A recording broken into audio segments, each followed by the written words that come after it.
take every penny you earn from every person you meet and reinvest that money. Reinvest it in something that it's your business, your marketing, your brand, your information, getting better, faster, more confident, anything that makes you faster, better. And then when something's left over, start investing in other real assets. Obviously, you've built a massive personal brand for yourself. And for anyone out there who is aspiring to do that, to where they can leverage that in their respective industry in the business world, what would you tell them? To build a brand? Yes. Build a brand. You're building one anyway. Look, I've always been a person that people either liked or didn't like, but they knew me. I don't really care what you call me as long as you call me.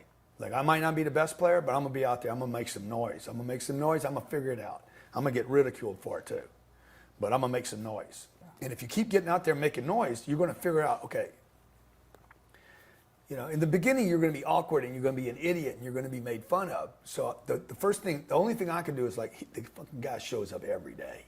Last thing I'll tell you, I remember I was in high school and I'd go to this place called the Hungry Knight. I was still bored. I was lost in my life. And there was this guy, I don't remember his name right now, but every Friday, this guy would get in a fight.